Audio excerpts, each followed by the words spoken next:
ও বৌদি, আরে কি ব্যাপার স্যাপার কি? এই রাতের বেলা আবার কি রান্না করছো না কি গো?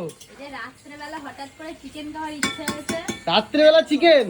হাসতে হাসতে তো মানে শীত চলে আসলো নাকি? আচ্ছা বসে পড়েছি। আচ্ছা গেছে না তাই তো? না। তা কি কি নিলে, একটু সরঞ্জাম কি কি নিলে একটু বলো যদি। এই যে দেখো একটু ঘুরে আসো এদিকে। আমরা এই পাশে আসছি, ঠিক আছে? জায়গা অল্প আছে। এই যে হ্যাঁ। কড়াইতে দেখতেই তো পাচ্ছ আলু ভাজা হচ্ছে। ও বাবা, এত আলু গোল গোল। এই দেখো। ওকে। দেখাই। হ্যাঁ। এখানে পেঁয়াজ, টমেটো, আস্ত রসুন সব ধুয়ে টুয়ে রেখেছি। আচ্ছা। আর এখানে এই যে কাকি বলো ক্যামেরার দিকে নাকি? হ্যাঁ, লজ্জা পাচ্ছে বৌদি। মেন উপকরণ আচ্ছা। চিকেন। ওদি ক কিলো আছে মাংস? এখানে 2 কিলো মতো মাংস আছে। আচ্ছা আচ্ছা। রান্নার পদ্ধতিটা শর্টে একটু বলে দাও। আর কি কি আছে? আরো আছে তো, আরো এই আছে। যে ফোড়নের জিনিসপত্র। আচ্ছা আচ্ছা।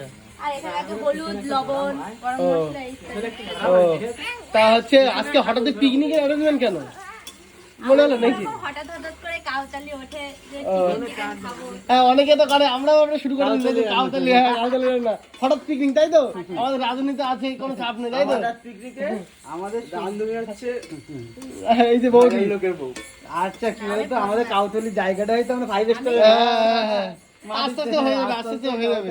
আর রাঁধুনির কোনো অসুবিধা নেই তাই তো? তুমি রান্না যুগ- করছি, এখন খাওয়া যাবে কিনা জানি না, কিন্তু রান্না না না, খাওয়া যাবে না কেন? মানে সব যুগার যন্ত্র এনে দিলে রান্না কমপ্লিট, একদম কম। কোনো চাপ নেওয়া লাগবে না। তো আলু ভাজা হয়ে গেছে নাকি গো? হ্যাঁ, আলু ভাজা হয়ে গেছে, আলুগুলো তুলে নেবো। ওকে ওকে ওকে, তো চলো। তুমি টেস্ট হবে তো? দেখা যাক কি হয়। টেস্ট তো অবভিয়াসলি হবে। চেষ্টা করবো এখন যতদূর টেস্ট করা যায়।